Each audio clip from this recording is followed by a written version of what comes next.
Malkajgiri parliament నియోజకవర్గం మీ సొంత నియోజకవర్గం కాదు. అయినప్పటికీ కూడా ఇక్కడ దంగల్లో దిగారు.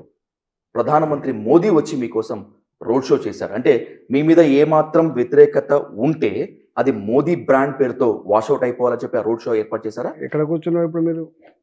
మీరు కూర్చొని ఎక్కడి నుంచి ఇంటర్వ్యూ చేస్తున్నావు? మీ ఇంట్లో మీ నట్టింట్లో చేస్తున్నా. ఈ ఇల్లు 35 సంవత్సరాల నుంచి ఇక్కడ ఉంటున్నాను నేను. అంటే నీకు తెలియాల్సిందంటే పిచ్చోళ్ళు, చేతకానోళ్ళు, తెలివి లేనోళ్ళు, లేకపోతే అంటే వాళ్ళకి రాజకీయంగా దూసుకుపోయేటువంటి సత్తా లేనోడు ఈ ఆర్గ్యుమెంట్ చేస్తారు తప్ప నా మీద ఆర్గ్యుమెంట్ చేస్తారా? ఈటలాంధ్ర అంటోడు ఒక ఆదిలాబాద్ నుంచి మొదలుపెట్టి అలంపూర్ వరకు ఈటలాంధ్ర గుర్తుపట్టడం ఉంటాడా? ఈటలాంధ్ర అంటానికి ఒక జిల్లా ఉంటుందా? ఒక నియోజకవర్గం ఉంటుందా?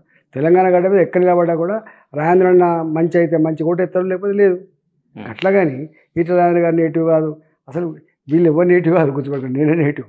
ఇవాళ మొత్తం ఈ పార్లమెంట్ సెంటర్లో ఉండి అన్ని వర్గాల ప్రజలకి రేపు అందుబాటులో ఉండగలిగే వ్యక్తిని నేనే. రేపు ఈ నియోజకవర్గ ప్రజానీకానికి ఏదైనా కష్టం వస్తే, ఆపద వస్తే, అవసరం ఉంటే ఆదుకోగలిగేటువంటి పద్ధతులు నేనే. వీళ్ళకేం సంబంధం అండి? అసలు మల్కాయిరికి ఇప్పుడు నా అభ్యర్థులకి ఏం సంబంధం లేదు. మల్కాయిరికి సంబంధం ఉంటే నాకు సంబంధం ఉంది.